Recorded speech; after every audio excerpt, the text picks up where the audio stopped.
அனைவருக்கும் வணக்கம். இன்றைக்கி நம்ம மாவீரன் புலித்தேவன் அவர்களோட வரலாறை பற்றி பார்க்க போகிறோம். புலித்தேவன் அவர்களோட இயற்பெயர் காத்தப்ப புலித்தேவர். இவரது பிறப்பு 1/9/1715, இறப்பு கிபி 1767. இவருடைய பெற்றோர் தந்தை சித்திரபுத்திரர், தாயார் சிவஞான நாச்சியார்.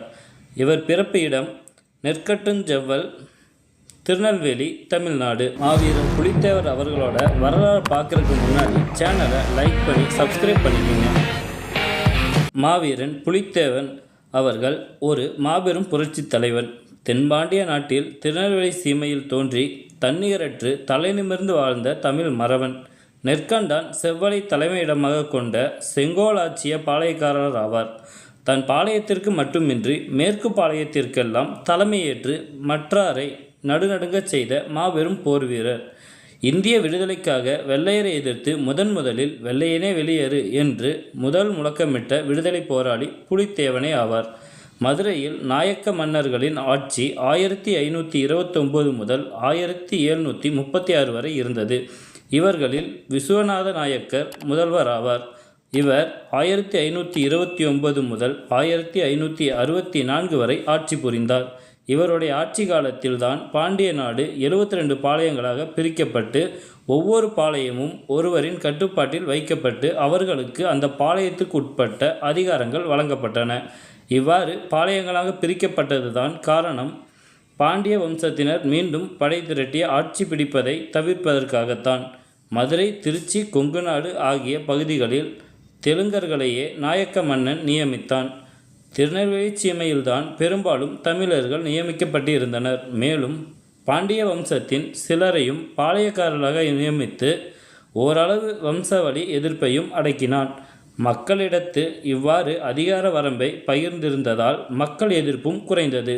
அதனால் அதற்கு பிறகு வந்த நாயக்க அரசர்களின் ஆட்சி பலவீனம் அடைந்தது. இதனால் ஓரளவு சுய அதிகாரம் பெற்றிருந்த பாளையக்காரர்கள் சிறிது சிறிதாக நாயக்கர் ஆட்சியின் கட்டுப்பாட்டிலிருந்து விலகினார்கள். இத்தகைய பாளையங்களில் ஒன்றுதான் நெற்கண்டான் செவ்வால் பாளையம். இந்திய விடுதலை போருக்காக முதல் குரல் இந்த பாளையத்திலிருந்து தான் ஒலித்தது. அந்த குரலுக்கு உயிர் கொடுத்தவரின் பெற்றோர்கள் பெயர் சித்திரபுத்திர தேவரும் சிவஞான நாச்சியாரும் ஆவர். 1/9/1715 மாவீரன் புலித்தேவன் அவர்கள் புதல்வராக தோன்றினார்.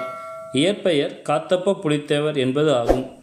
புலித்தேவர் பிறந்தபொழுது அப்பகுதி மக்கள் மிகவும் மகிழ்ச்சியுற்றனர். அதற்கு காரணம் புலித்தேவரின் தந்தை சித்திரபுத்திர தேவரின் நல்லாட்சிதான். அவருடைய ஆட்சி நல்ல முறையில் இருந்ததால் தான் மக்கள் அவர் மீது மதிப்பு வைத்திருந்தனர்.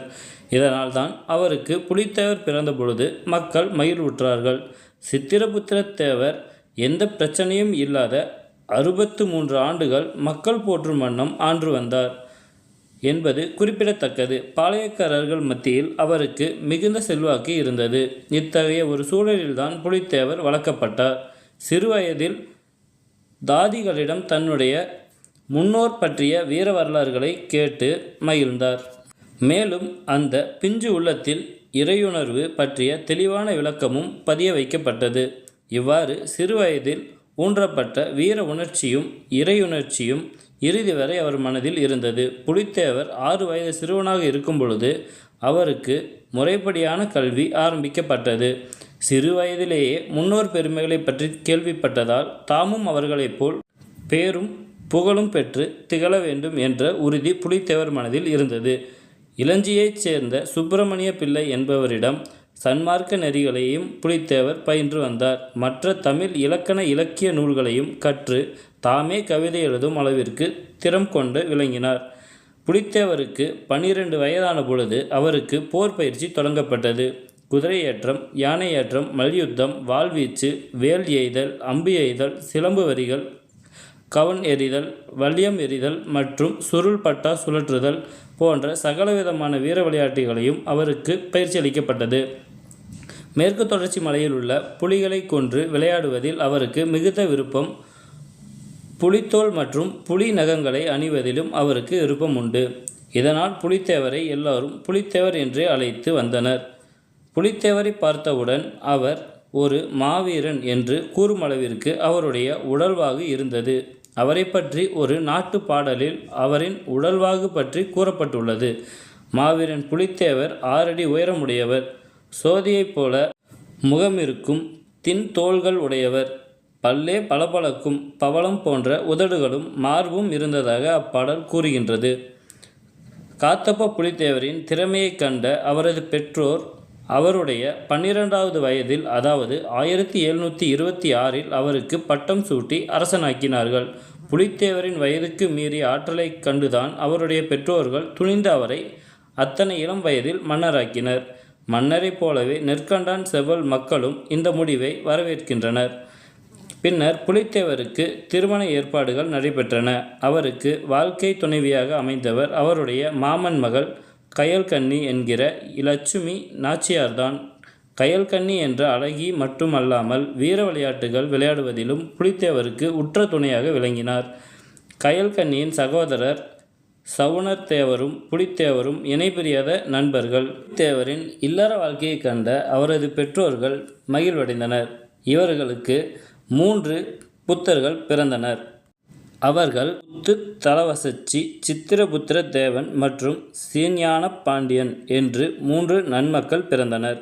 புலித்தேவருக்கு 18 வயது இருக்கும் பொழுது கிழக்கு பாளையங்களைச் சேர்ந்த இளவந்தூர், ஈராட்சி ஆகியவற்றிற்கு ஏற்பட்ட எல்லை தகராறை தீர்த்து வைக்க சென்றிருந்தார். அச்சமயம் சிவகிரி பாளையத்தான் வந்து கால்நடைகளை கவர்ந்து சென்றான். இச்செய்தியை ஒற்றன் மூலம் புலித்தேவருக்கு கூறப்பட்டது. உடனே அவர் தளபதியான சவணத்தேவருக்கு செய்தி அனுப்பி சிவகிரி பாளையக்காரனை தடுத்து நிறுத்துமாறு கட்டளையிட்டார்.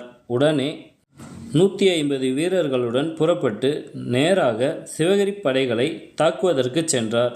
புலித்தேவர் போர்க்களத்தில் நுழைந்ததும் சிவகிரி படைகளின் எண்ணிக்கை கணிசமாக குறைந்து கொண்டே வந்தது.